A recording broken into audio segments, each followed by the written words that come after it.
Olá, tudo bem? Depois da gente ter feito um processo introdutório sobre a PS, de ter comentado sobre os itens no segundo vídeo, agora nós vamos falar nesse vídeo sobre uma entidade bastante importante dentro do mundo do APS, que é nada mais nada menos do que o grupo de máquina e os centros de trabalho, os responsáveis pela transformação. A gente inclui também a gente também vai falar sobre o beneficiamento, tá legal? Então eu espero que vocês gostem aqui do nosso vídeo. Eu sou o Carlos Pios e você está desmistificando DataSul. Vem com a gente! Aqui é Carlos Pios, espero que você considere se inscrever aqui no canal. No final do vídeo, né, dê um like ou um dislike, indique para os seus amigos e para os seus inimigos, e vamos aqui tocando aqui o nosso APS, tá legal? Sobre itens a gente já falou, com isso a gente já cobriu os itens comprados, né, dentro daquele conceito lá de política e lead time e mais alguns outros campos que a gente explorou lá no DB 0106. Agora nós vamos falar do fabricado, né? E como é que ele procede.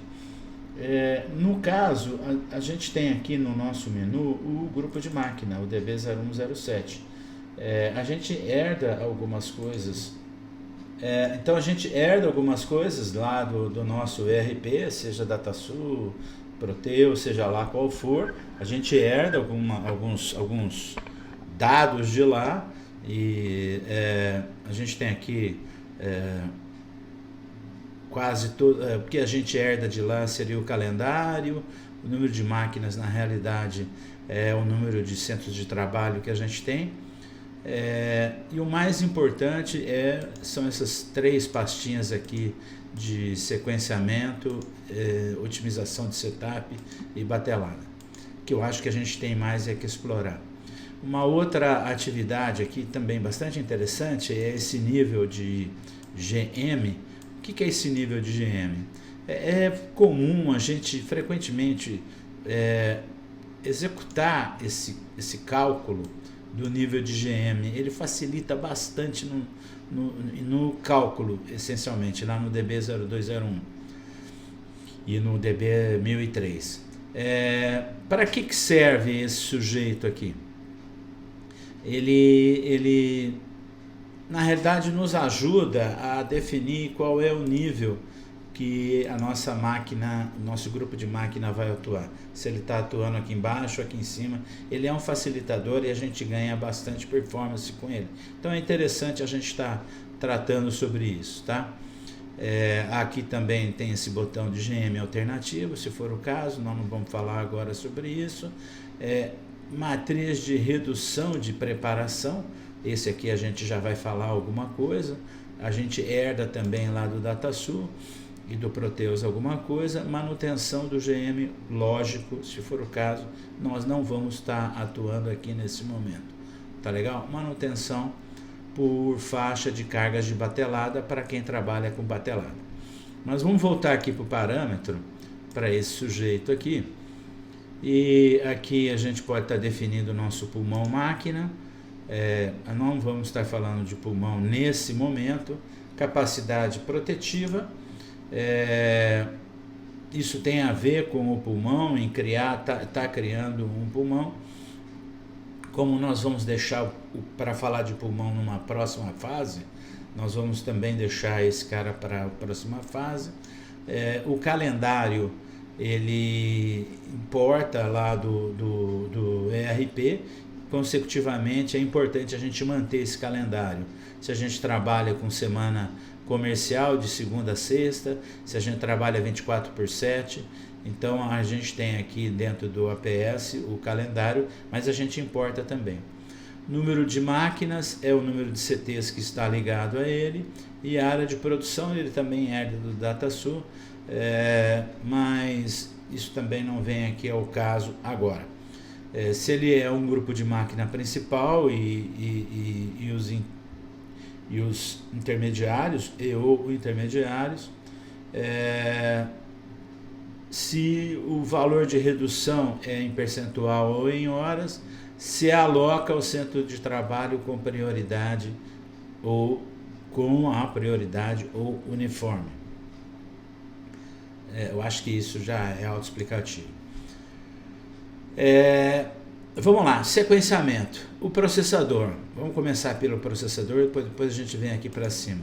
De capacidade infinita, batelada ou específico. Se ele é de capacidade infinita, então ele passa a ter um comportamento igual aos grupos de máquina do MRP.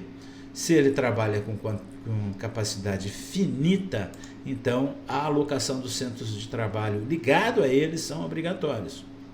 A gente ainda pode utilizar um grupo de máquina alternativo, né? Lembra que a gente comentou aqui em cima sobre o grupo de máquina alternativo, e se a gente pretende trabalhar com recurso secundário ou não. Nós vamos estar falando sobre recurso secundário ainda nesse vídeo.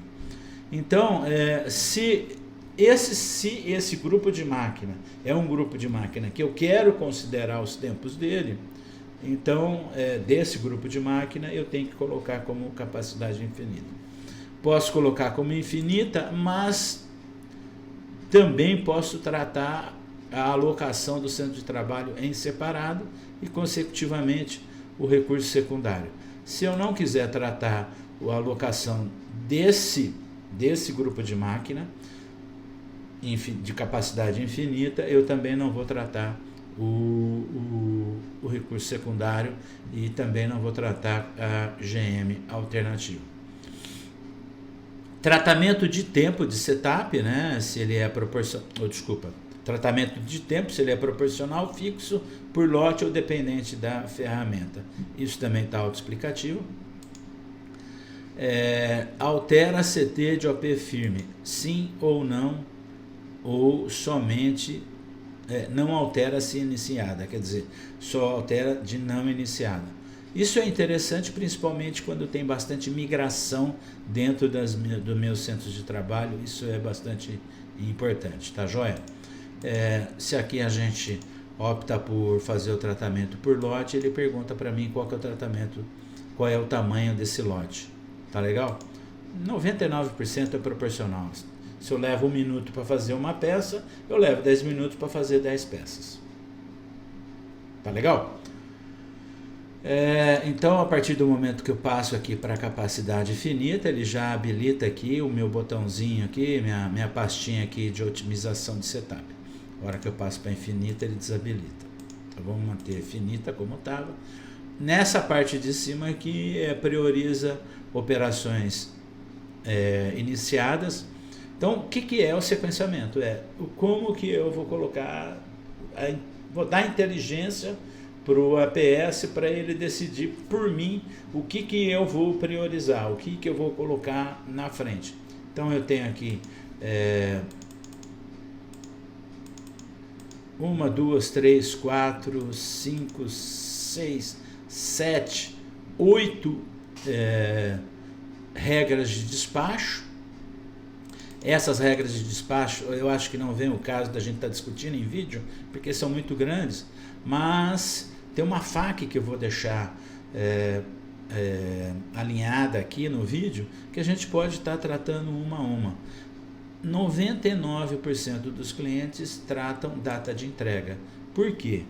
Por causa daquela perninha lá de atendimento ao cliente. O quanto é importante eu manter minha empresa sustentável, controlando custos, controlando inventário e mantendo meu cliente feliz, satisfeito. E para isso eu tenho que priorizar a data de entrega. Tá legal? Priorizar grupo de entrega ou ordens firmes. Grupo de entrega é para quem trabalha com priorização lá nos grupos de entrega, lá na carga dos pedidos e da previsão, eu posso estar tratando os grupos de entrega e priorizando meus grupos de entrega. Também existe uma FAQ aqui, que eu vou colocar aqui sobre esse tratamento de grupo de entrega, o quanto ela é importante. A gente quer mais detalhes sobre ele? Eu peço, por favor, que me perguntem em off, senão esse vídeo vai ficar muito grande. Por isso que algumas coisas realmente a gente está deixando está dando prioridade para colocar o APS no ar, e os detalhes, o ganho que a gente vai ter, a gente vai tratar isso pessoalmente. Então eu prefiro até que me pergunte, pode perguntar aqui mesmo, mas senão, se eu for detalhar isso, o vídeo fica muito grande. Então, conforme eu havia dito, a hora que eu coloco aqui capacidade infinita, ele habilita esse botão de otimização de setup. Esse cara é legal, esse cara é bem legal mesmo. Eu posso estar fazendo redução de setup de 3 maneiras diferentes. A primeira é item operação. Então, toda vez que eu tenho o mesmo item operação, ele tem uma tendência de agrupar. Então, quando a gente fala em redução de setup, vamos pensar em agrupar, critérios de agrupamento. E a redução de setup é feita antes do sequenciamento. Então, primeiro a gente agrupa e depois sequencia. É sempre assim. Quando é item operação, legal, eu vou e tento agrupar conforme o item operação. Esse aqui é o mais básico, né? Se eu estou trabalhando com redução de setup. Se eu não estou trabalhando com apenas com redução de setup, se eu quero fazer, dimensionar o tamanho do meu agrupamento, é só estar trabalhando aqui com preparação, tempo e tempo total. Ferramenta e a redução de ferramenta. Eu posso, lá no meu cadastro, eu vou estar mostrando aqui como é que funciona o cadastro de operações, dentro da minha operação definir uma ferramenta. E aí, como que ele vai agrupar as minhas operações? As que estiverem usando a mesma ferramenta com uma redução de 100%. Então, a primeira operação, ele vai ocupar todo o tempo de setup, aquele que a gente definiu lá nas operações. Está aí o motivo da gente tratar o tempo de setup com qualidade. E depois ele vai agrupar, e a partir da segunda operação, que utiliza a mesma ferramenta, o tempo de setup vai ser 0. E aí a gente começa a ganhar. Matriz de setup também é uma ferramenta de lá do DataSul, e ele consta também em outros ERPs. É quando a gente tem algumas... se eu passar do item A, a operação do item A para o item B, eu tenho quanto de redução. E isso eu posso estar colocando numa matriz de setup. Vou dar um exemplo. Eu trabalhei numa empresa, a gente fez uma implantação numa empresa que faz caneta esferográfica. E tem lá a caneta vermelha, a caneta azul, a caneta preta. E a troca, e a máquina, o centro de trabalho que faz o carregamento da carga da caneta é a mesma. Então, o que a gente define dentro dessa matriz de setup? Se a gente está passando do vermelho para o azul, o setup é menor, você não precisa limpar os caninhos, etc, etc. E se a gente está passando do azul para o preto, também o setup é pequeno. Agora, se a gente está passando do preto para o vermelho, primeiro nós vamos fazer o preto, depois nós vamos fazer a carga da caneta vermelha, da carguinha vermelha, aí ele vai demorar bem mais, porque a limpeza é muito mais demorada. Então, sempre que tem essas trocas de uma operação para outra, então a gente pode estar colocando isso numa matriz de redução de setup. Então vamos supor que do preto para o vermelho eu levo 1 hora para fazer toda a limpeza, mas do vermelho para o azul eu levo 15 minutos, e do azul para o preto eu levo 5 minutos. Então eu coloco tudo isso numa matriz de setup, nós vamos estar mostrando aqui, e aí a gente consegue dar inteligência para o nosso sequenciamento e otimização de setup. Tá legal? Se a gente opta aqui no nosso processador por batelada, ele fecha o otimizador de setup e abre a pastinha de batelada para a gente entrar com todas as características aqui de batelada. Quais são os clientes que trabalham com batelada? Os clientes trabalham com fornos, com autoclaves e etc. E a gente pode estar definindo que nós vamos considerar os parâmetros do grupo de máquina ou do centro de trabalho. Então, todos esses caras que estão aqui, todos esses parâmetros aqui que estão aqui, também não vou detalhar para a gente não deixar o vídeo muito comprido. Quer detalhar sobre isso, a gente pode fazer em separado, coloca aqui nos comentários, a gente se procura, a gente se fala, manda e-mail para mim, manda o WhatsApp, pode ficar à vontade que a gente trata de tudo isso daí. Tá legal? Específico é quando a gente tem algum tratamento específico de processador. A gente aconselha que num primeiro momento a gente tente trabalhar com esses três aqui, finito, infinito e batelada, e para depois ir para o específico, porque o específico é muito específico, então tem que tomar muito cuidado para não ficar perdendo tempo com ele não. Tá legal? Que mais? Aqui a gente pode estar tratando a matriz de redução de setup, não é o caso desse grupo de máquina, mas a gente pode estar importando a matriz de redução de setup de outros RPs, do DataSul é bem claro, fica lá no chão de fábrica. Por isso que eu sempre digo, quem tem chão de fábrica instalado já tem um passo a mais para a instalação do APS, uma facilidade a mais. Quem já anda com o chão de fábrica já tem um ganho a mais com o APS. Tá legal? Então vamos lá, vamos fechar esse cara, vamos lá mostrar como que é o centro de trabalho. Como é o cadastro do centro de trabalho, também é importado. E aqui eu tenho todas as regrinhas de priorização que a gente definiu que é ligado ao grupo de máquina.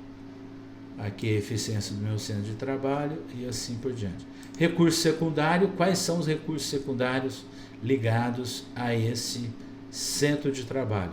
Quais são os tipos de recurso secundário e quais são aonde ela está alocada? Aqui eu tenho também o cadastro de recurso secundário.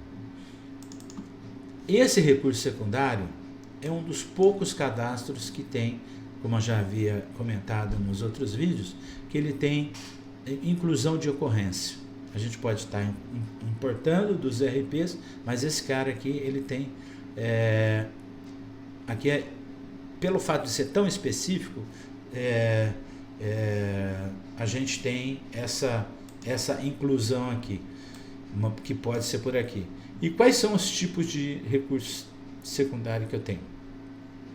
Ferramenta, mão de obra, capacidade e outras. E aqui eu defino e etc.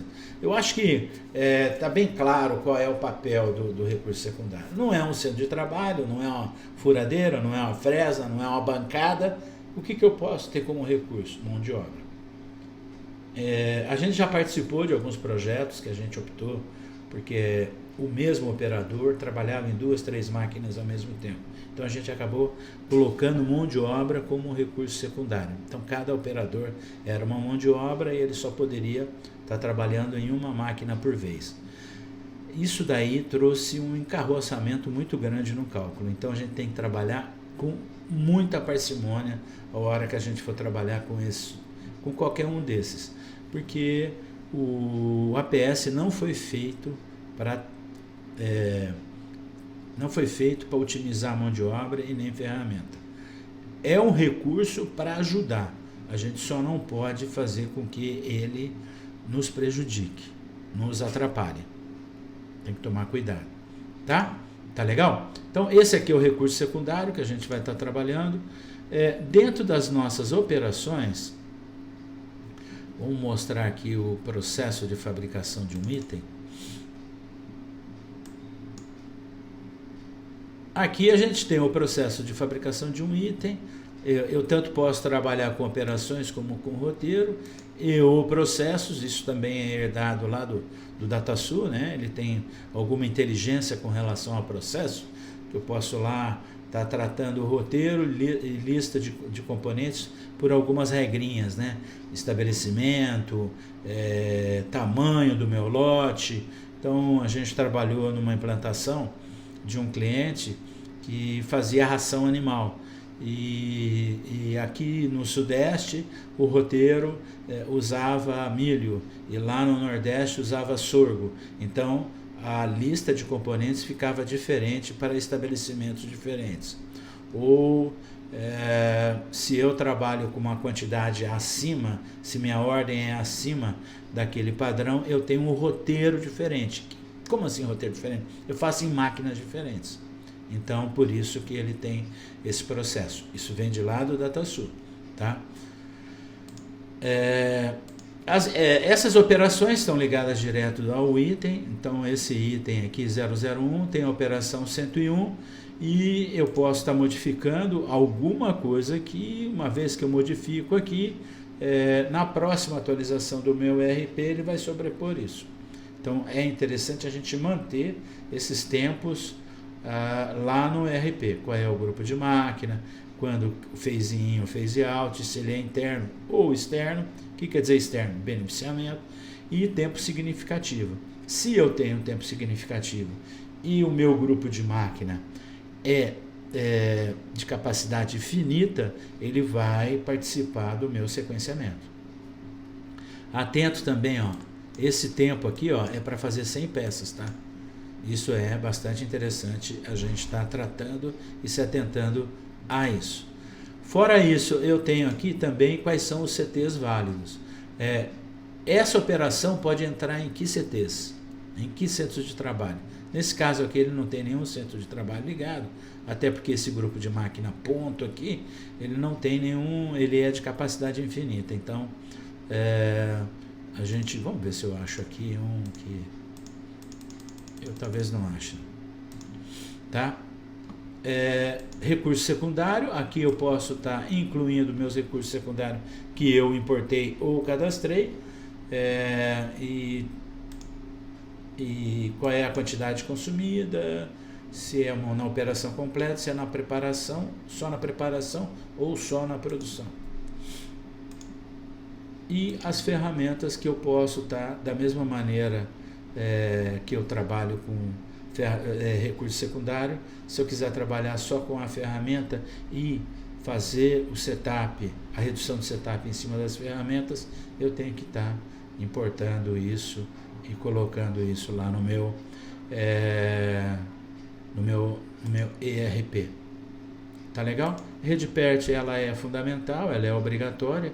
Nesse caso aqui eu não tenho uma operação predecessora, então eu só tenho uma operação, mas a RedPert é fundamental, é obrigatório, e a gente também tem que tratar isso lá no ERP. Tá legal? Bom, para não ficar muito grande esse vídeo, a gente vai parar por aqui. Espero ter sido claro, espero ter atendido aí os anseios aí da comunidade. A gente vem com novos vídeos falando sobre novos assuntos, muito em breve. E, de novo, peço que vocês deem um like, um dislike aqui no nosso vídeo, se inscrevam no nosso canal, tá legal? Considerem isso com a gente, tá bom? Eu sou o Carlos Pios, você está desmistificando DataSul. Que Deus nos ilumine. Muito obrigado.